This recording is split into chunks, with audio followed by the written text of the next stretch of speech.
In this analysis video, we're going to take a look at the swing of Alex Noren.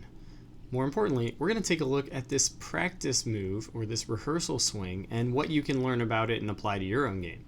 Now, Alex Noren has been a great putter, but in the last few years, he's found something that's really improved his ball striking, and he's climbed all the way to 13th in the world.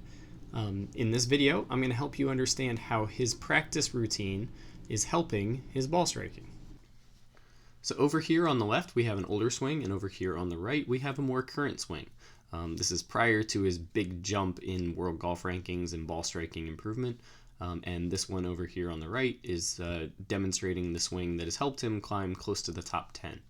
Now, whenever I work with a new student, I always show them their video or take a video of their swing and ask them what do they see. And they always key in on one or two things. They may say, I've got a flip or a scoop, chicken wing, I've got a cast, I'm not turned enough, I'm standing up. Whatever it is, they always focus on one thing. And then what I'll usually ask them is, okay, if we change that, what else would we have to change?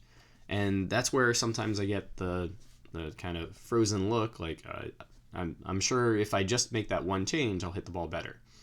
What Alex's pre-shot routine and rehearsal swing helps us understand is that usually there's like 4 or 5 things that you would have to change when you make one change.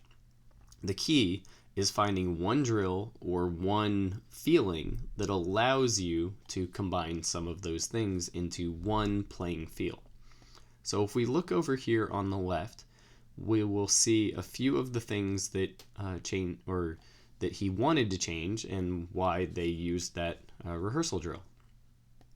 So at the top of the swing, you'll see his initial movement is a little bit more of a pull of those arms down.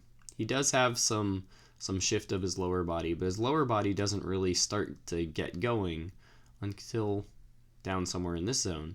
So that first transition move is more of a pull down of the arms.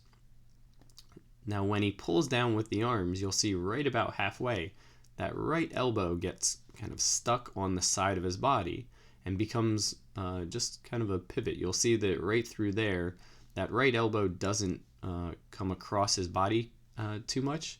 It stays more behind his body as he releases the club out. The momentum of the arm kind of pivoting around that elbow back there then causes more of a scoop action on the way through.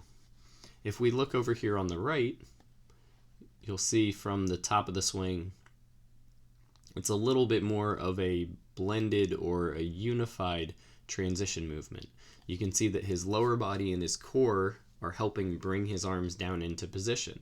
And then you can see down here, his elbow is much more in front of his body, and it continues to move in front of his body all the way during the release. So instead of having a look of the arms pull, the elbow gets stuck, and then the hands flip, he has more of a unified pull, arms get in front, and then whole arms release together, not just the wrists. These are some of the differences that have helped him elevate his ball striking to near top 10 status. Here's an older swing from down the line. It's not a great camera angle, but it was one of the best I could find. And then here's that same practice session from about a year ago. Now, many golfers also would look at this, and they might have looked at the face on, and they might have said that the swing looks pretty much the same. What I keyed in on in that face on view is somewhat subtle unless you know what to look at. But sometimes it's those subtle differences that really create the difference between your quality shots and your bad shots. You don't always need a complete swing overhaul. Sometimes you just need a few movements to work a little bit better together. So now if we look at the down the line, there's where we can see more of that arm pull, and you'll see that as he does that arm pull, this left shoulder is actually looking like it kind of elevates. Now over here, you'll see that that left shoulder stays down a bit longer. That's what helps create some of the space for that right elbow. Here you can see that right elbow get stuck behind, and then right through there is where he's releasing more of his wrists instead of his whole arms, where from this view he's able to shallow the shaft a little bit better with his arms, and then he's able to release everything through the arms, the wrists, and kind of the body together. Here, because that arm got stuck and had to work more out towards the target, or work more out towards the golf ball, you'll see a little bit more of a stall pattern accompanying a little bit more of a hand flip. Here there's a lot more connection going on during his release. So now if we look back at his practice swing, we might understand a few of these pieces a little bit better. You'll see that that left shoulder stays down to help create some of the space, that right elbow gets well in front, and the body, the lower body and core, is rotating through that early transition point. You'll also see that he's organizing the club more with the forearms. So he's creating that little shallow movement with his forearms.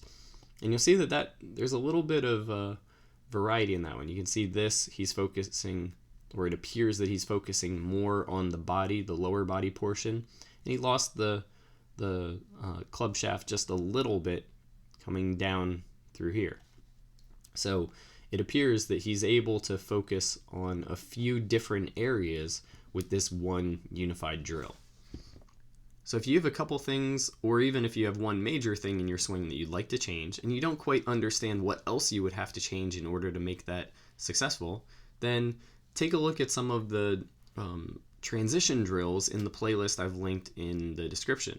You can head over to Golf Smart Academy and sign up for a free membership where you can watch any video you want for a full week. If you're not quite ready to sign up for a free membership, then please like this video or subscribe to our YouTube channel. That way you'll be the first to know about it whenever we create new swing analysis videos just like this one.